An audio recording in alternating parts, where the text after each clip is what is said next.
जेठ का महीना और उस पर भी सूर्य रोहिणी नक्षत्र में गर्मी के सारे योग मिल रहे हैं और ये योग 9 दिन तक बना रहता है, इसीलिए इसे नौतपा कहते हैं। नौतपा की अवधि मई के अंत और जून के पहले सप्ताह तक रहती है। इन 9 दिनों की अवधि में गर्मी अपने चरम पर होती है। इस साल हीट वेव आग के गोले की तरह यहाँ पर सब पर पड़ती हुई दिखाई दे रही है। दिन चढ़ने से पहले लपटें शुरू हो जाती हैं और देर रात तक चलती रहती हैं। राजस्थान के फलौदी में पारा 50 डिग्री तक पहुंच गया है। भारत मौसम विभाग का अनुमान है कि इस साल देश के कई शहरों में पारा 50 डिग्री के पार भी जा सकता है। अब ऐसे में आज हम जानेंगे कि इस भीषण गर्मी से बचने के सरल उपाय क्या हैं। गर्मियों में जोड़ों का दर्द आखिर क्यों बढ़ जाता है और ऐसे में अपना और अपने अपनों का ख्याल आप कैसे रखें, इसी पर हमारी ये बेहद खास पेशकश है और इसके लिए हमारे साथ खास मेहमान भी जुड़ गए हैं। और चलिए इन सभी मेहमानों का हम स्वागत करेंगे और एक एक करके इस गर्मी और नौतपा का महत्व और जिस तरह से ये पारा बढ़ रहा है उस पर तमाम सवाल रखेंगे। Doctor Naresh Kumar senior scientist IMD मेरे साथ जुड़ गए हैं। Doctor Swati Maheshwari senior physician, doctor Swapnil Keni consultant orthopaedics Fortis hospital, Shruti Bharadwaj senior dietitian Zydus hospital Ahmedabad भी हमारे साथ जुड़ गए हैं। आप सभी का स्वागत है हमारी इस बेहद खास पेशकश में।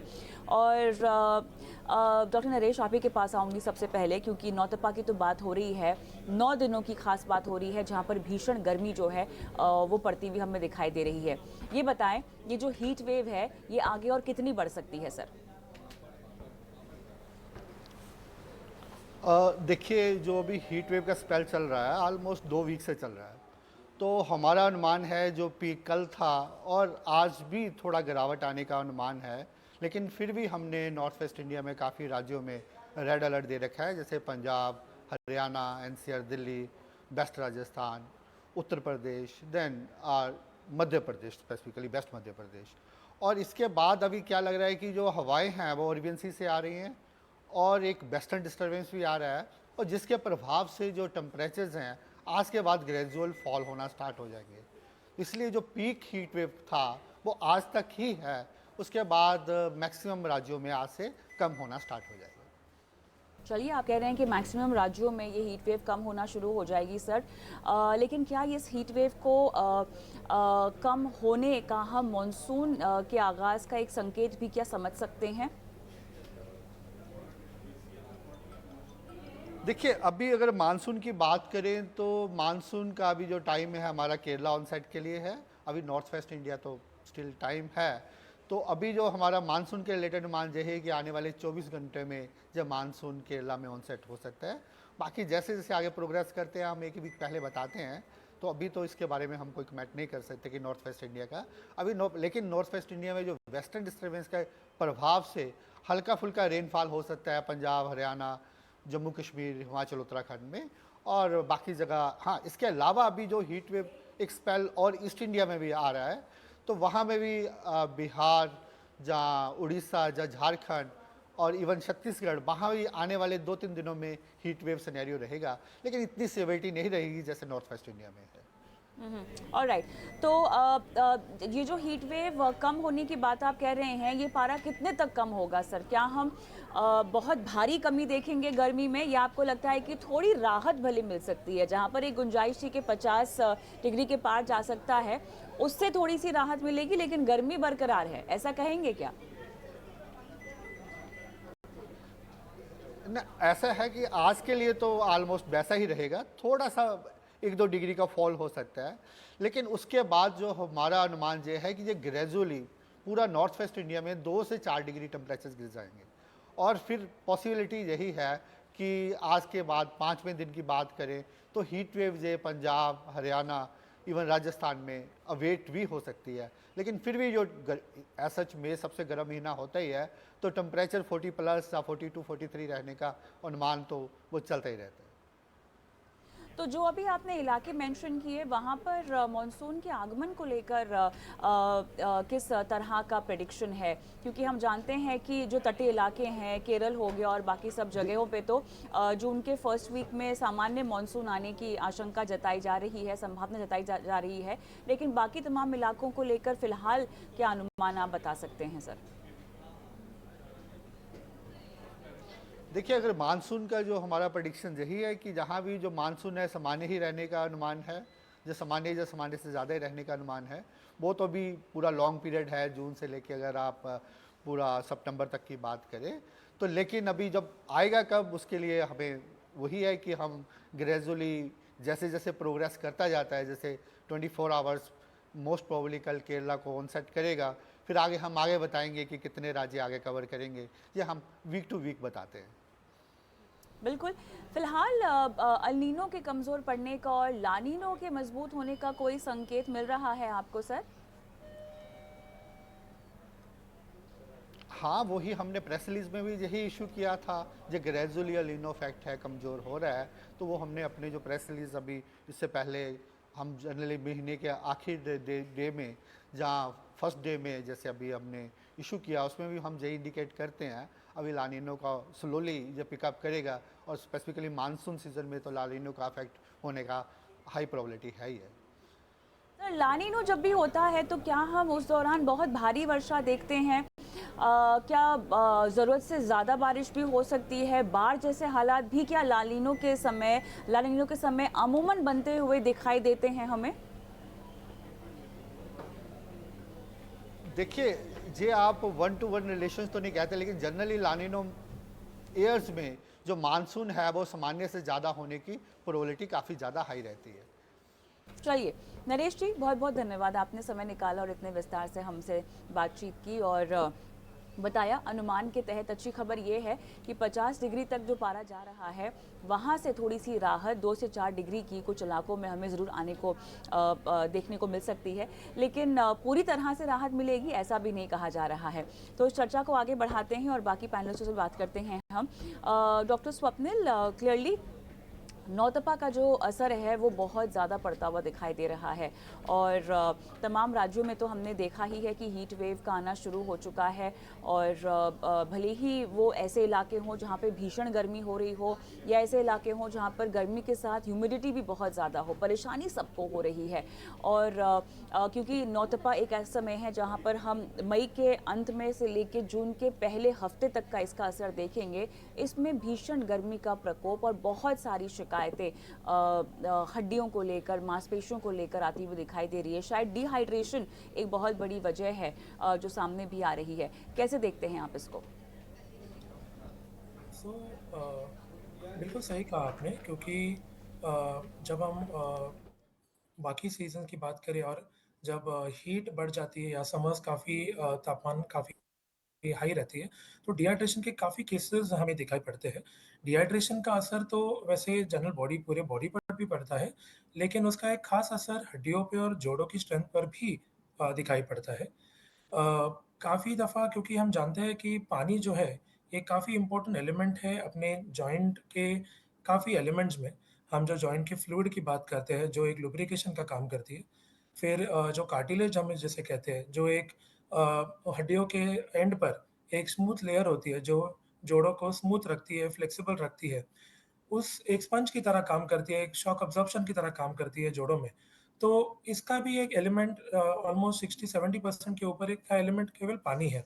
तो जब बॉडी डिहाइड्रेशन में चली जाती है, तो बहुत बार इसमें से पानी आउट हो जाता है और जो लुब्रिकेशन है, जो सॉफ्टनेस है, ये निकल जाती है जोड़ों से और जोड़ों में फ्रिक्शन बढ़ जाती है। जिसके कारण से बहुत बार जोड़ों के दर्द की एलिमेंट काफ़ी बढ़ जाती है। कुछ स्टडीज़ में ऐसा भी देखा गया है कि लोगों की पेन की परसेप्शन जो होती है, वो भी डिहाइड्रेशन की वजह से बढ़ जाती है। जिसके कारण जो क्रॉनिक प्रॉब्लम हम जिसे कहते हैं, जैसे कि आम वात या गठिए की बीमारी या ऑस्टियोआर्थराइटिस, इनकी तकलीफ़ें भी डिहाइड्रेशन की वजह से काफ़ी तुलनात्मक बढ़ जाती है, स्पेशली जब तापमान इतना बढ़ जाए या हीट स्ट्रोक जैसी प्रॉब्लम्स हो सकती है तब। बहुत बार ऐसा भी देखा गया है कि कुछ ऐसी बीमारियाँ हैं, जिनमें शरीर में कुछ टॉक्सिन्स पैदा होते हैं, जो अपने ही सांधों के लिए हानिकारक हो सकती है। ये सारे टॉक्सिन्स भी पानी हेल्प करता है जॉइंट से निकलवाने के लिए और उनको ड्रेन आउट करने के लिए।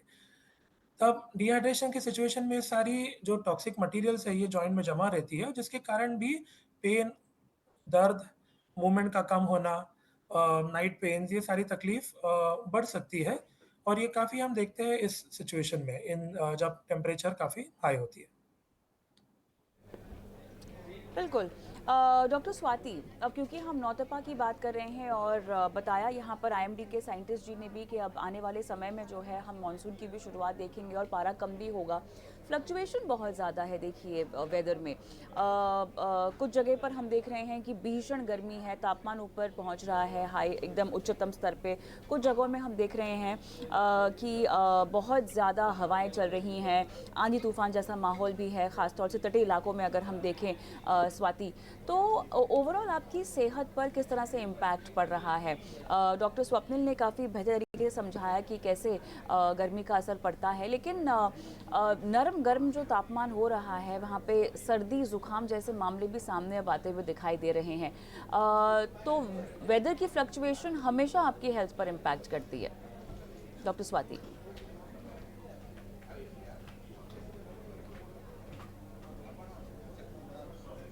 आप डॉक्टर स्वाति, आप शायद म्यूट पर हैं। हाँ जी।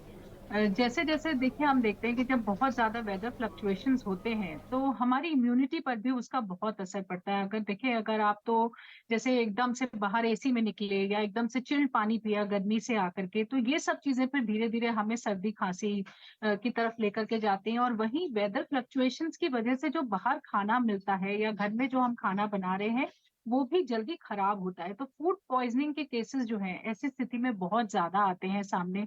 तो सोच समझ के खाने की ज़रूरत है हमें। साथ ही देखिए क्योंकि अभी हम गर्मी की बात कर रहे हैं, तो हमें ये समझना बहुत ज़रूरी है कि हमारा शरीर जो है, वो जो पसीना बनाता है और जब वो पसीना सूखता है, तो उससे हमारा शरीर ठंडा रहता है। यानी कि वो एक इंटरनल कूलर है हमारे शरीर के लिए। अब अगर हम टाइट कपड़े पहने, अगर हम सिंथेटिक कपड़े पहने, गाढ़े रंग के कपड़े पहने, तो जो वो पसीना है वो शरीर में ट्रैप होने लगता है, बाहर नहीं निकल पाता है। जिसकी वजह से शरीर का तापमान और ज़्यादा बढ़ना शुरू हो जाता है। तो एक हमें इस गर्मी में हल्के ढीले कपड़े पहनने की सूती कपड़े पहनने की ज़रूरत है जिससे कि पसीना अच्छे से सूखे और बच्चों के साथ भी हमें इस प्रिकॉशन को ध्यान रखना है कि उनको भी हम इस तरह के कपड़े पहनाएँ ताकि पसीना जल्दी-जल्दी सूखे। दूसरा हमें ऐसे हवादार जगह में होना ज़्यादा ज़रूरी है हमारे लिए जहाँ ये पसीना सूखे। तो कोशिश करिए पंखे में, कूलर में या ऐसी जगह पे जो है ज़्यादा समय बिता पाएँ गर्मी में ताकि जो है वो पसीना जल्दी-जल्दी सूखता रहे। तीसरी चीज़ पानी डिहाइड्रेशन जिसकी हमने बात करी है, वो एक बहुत ज़रूरी और इम्पोर्टेंट एलिमेंट है। साथ ही ये भी समझिए कि गर्मी में पसीने में इलेक्ट्रोलाइट्स बाहर निकलते हैं, तो अगर केवल पानी पीने से काम चलेगा ऐसा नहीं है। तो हमें पानी के साथ-साथ उन इलेक्ट्रोलाइट्स को भी शरीर में वापस पहुँचाना है, नहीं तो मसल क्रैम्प्स होंगे, सोचने की जो शक्ति है वो प्रभावित होगी। कुछ लोगों में हम देखते हैं कि एरिथमिया यानी कि अनियंत्रित जो हार्ट की रेट्स होते हैं वो भी दिखने शुरू हो जाते हैं, कुछ को दौरे भी पड़ सकते हैं। तो हमें ये कोशिश करनी है कि जो स्वाभाविक तौर से इस वक़्त बहुत सारे ऐसे तरल पदार्थ आते हैं, जैसे नारियल का जूस है, उसके अलावा कई तरह-तरह के फ्रूट जूसेस हैं, आम पन्ना है, सत्तू है, छाछ है। तो इन चीज़ों का अगर हम सेवन ज़्यादा करें तो हमें स्वाभाविक तौर से इलेक्ट्रोलाइट्स मिलते हैं। वरना आप नींबू शिकंजी में थोड़ा नमक डालिए, तो नमक का सेवन जो है हमें ड्रिंक्स में इस वक़्त थोड़ा-सा बढ़ाने की ज़रूरत है, ताकि इलेक्ट्रोलाइट्स अच्छी मात्रा में मिलें और हमें जो कमी होती है इस मौसम में वो नहीं हो। तीसरी चीज़ हमें ये ध्यान रखनी है कि हम जो जितने भी चाय, कॉफ़ी, कार्बोनेटेड ड्रिंक्स हैं, शराब है, ये चीज़ें हमें और डिहाइड्रेशन करती हैं। तो कई बार क्या होता है कि ठंडा पीने के चक्कर में या तरोताज़गी के चक्कर में लोग इन चीज़ों का सेवन ज़्यादा करने लगते हैं। तो ये चीज़ें नहीं, जैसे मैंने पहले आपको विकल्प बताए, वो चूज़ करिए, तो आपकी सेहत कहीं बेहतर रहेगी। वहीं बहुत ज़्यादा फ्राइड फूड्स या हाई प्रोटीन डाइट इस वक़्त हमें नहीं लेनी चाहिए क्योंकि वो भी हमारी पाचन शक्ति की ऊर्जा को बढ़ा देता है। तो स्वाभाविक तौर से अंदर ज़्यादा गर्मी बनती है, तो हमें हल्के फूड्स इस वक़्त लेने की ज़रूरत है। तो इन चीज़ों का हम चयन जो है वो करें और बाहर हम तब निकलें जब कम से कम गर्मी है और अगर आप बाहर निकल रहे हैं तो मशक्कत ज़्यादा नहीं करिए या एक्सरसाइज़ गर्मी में इस वक़्त नहीं करिए क्योंकि उसकी वज़ह से मसल ब्रेकडाउन बॉडी में बहुत होता है और वो आपके गुर्दे के लिए अच्छा नहीं होता है।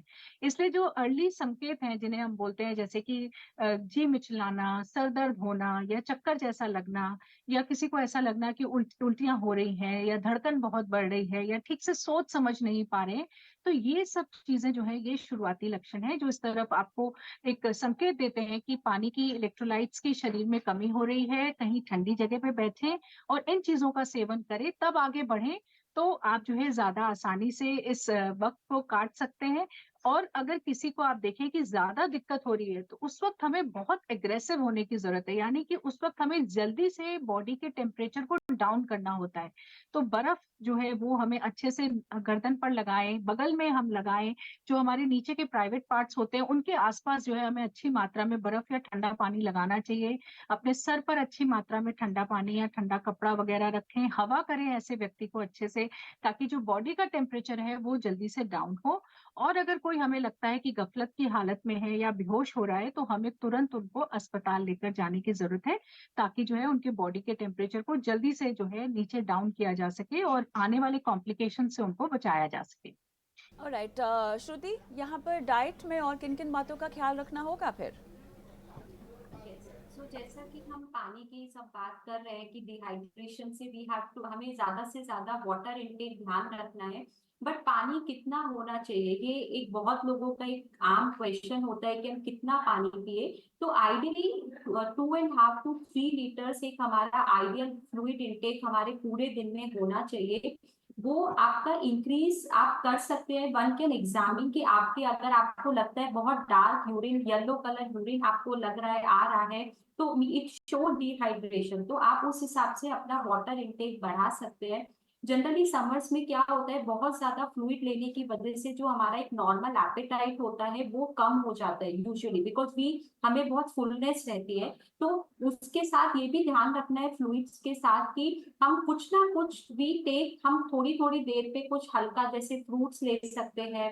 We can take some light snack, घर का फ्रेश खाना बना हुआ, तो उससे हमें हमारा जो डेली का रिक्वायरमेंट है बॉडी का और सारे पोषण तत्वों का, वो भी हम पूरा कर पाएंगे।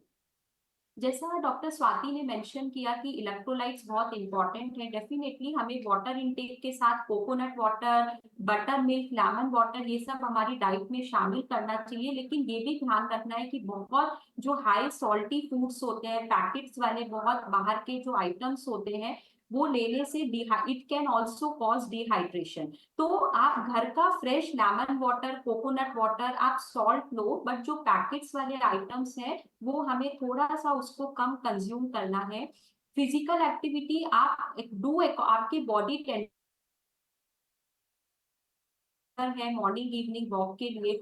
बट इफ यू फील कि अगर आपका बॉडी बहुत बहुत बॉडी एग्जर्शन नहीं करना है, आप फ्रेश एयर में मॉर्निंग में या रात के समय में डिनर के बाद में, जब वेदर थोड़ा सा टेम्परेचर कम होता है, तब हम वॉक, थोड़ा लाइट वॉक कर सकते हैं, keeping in mind weight also. Doctor Swapnil, यहाँ पर बुजुर्गों को अपना ख्याल कैसे रखना चाहिए? क्योंकि जहाँ तक वर्कआउट्स की बात है और चहलकदमी करने की बात है, मेरे ख्याल से वॉक से ज़्यादा अधिकतर लोग कुछ और ज़्यादा कर नहीं पाते। अब इतनी भीषण गर्मी में तो आप बाहर निकलेंगे नहीं, उसके बाद देखिए मानसून का भी समय आ जाएगा, तो कैसे अपनी सेहत का ख्याल रखें ऐसे में?